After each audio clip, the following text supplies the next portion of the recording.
एक तरफ आप देखिए विश्व में हाहाकार मचा हुआ है जब यूएस ने वेनेजुएला पर अटैक कर लिया, मादुरो उनकी पत्नी को गिरफ्तार कर लिया, चारों तरफ से जब ट्रंप घिरे हुए हैं, तो इस बीच ये भी खबर आई कि खामनेई की सत्ता भी डगमगाने वाली है। खामनेई का भी हाल उसी तरह कुछ होगा। लेकिन उसके पहले आप देख रहे हैं कि किस तरह से ईरान में बगावत की आग लगातार बढ़ती जा रही है।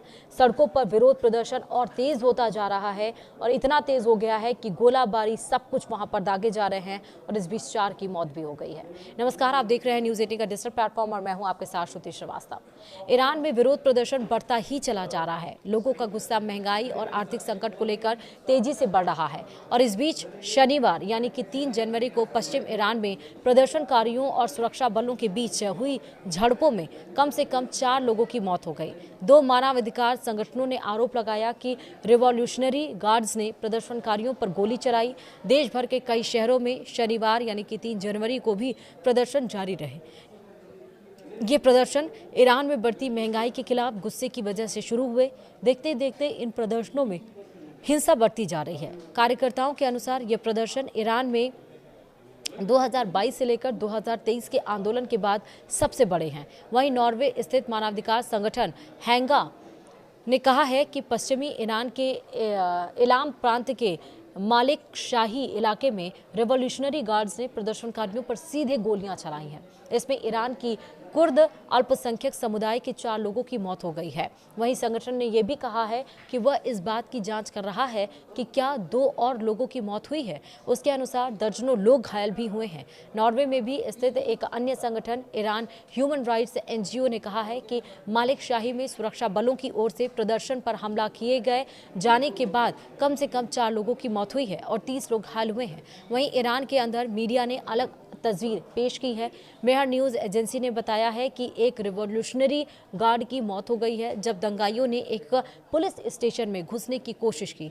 वहीं एएफपी के मुताबिक सरकारी बयानों और मीडिया रिपोर्ट्स के आधार पर देखा जाए तो ये प्रदर्शन कम से कम 30 शहरों तक पहुंच चुके हैं। वहीं आधिकारिक रिपोर्टों के अनुसार बुधवार से अब तक झड़पों में कम से कम 12 लोगों की मौत हो चुकी है, जिनमें सुरक्षा बलों के सदस्य भी शामिल हैं। वहीं अमेरिका स्थित human rights activist news agency ने कहा है कि पिछले 7 दिनों में ईरान के 31 में से 25 प्रांतों की 60 शहरों में कम से कम 174 जगहों पर प्रदर्शन दर्ज किए जा रहे हैं। वहीं इस दौरान कम से कम 582 लोगों को गिरफ्तार किया गया है और कम से कम 15 प्रदर्शनकारियों की मौत हुई है। हालांकि इन आंकड़ों की तुरंत पुष्टि नहीं हो सकी है। प्रदर्शन पिछले हफ्ते तब शुरू हुआ जब तेहरान के मशहूर बाजार यानी कि बाजार ए तेहरान के व्यापारियों ने महंगाई बढ़ाने के चलते अपनी दुकानें बंद कर दी। फिर देखते ही देखते यह प्रदर्शन देश के दूसरे इलाकों और यूनिवर्सिटी तक में फैल गया। यह विरोध प्रदर्शन 28 दिसंबर 2025 को तेहरान में शुरू हुए जब दुकानदारों ने बढ़ती महंगाई और आर्थिक संकट के विरोध में हड़ताल कर दी।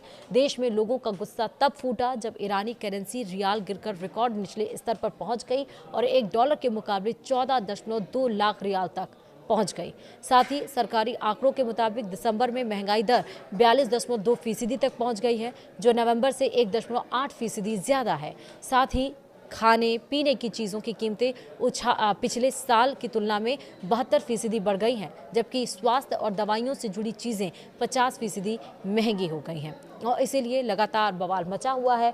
देखना होगा कि इस बगावत की आग शांत कब होती है। वीडियो में इतना ही। नमस्कार।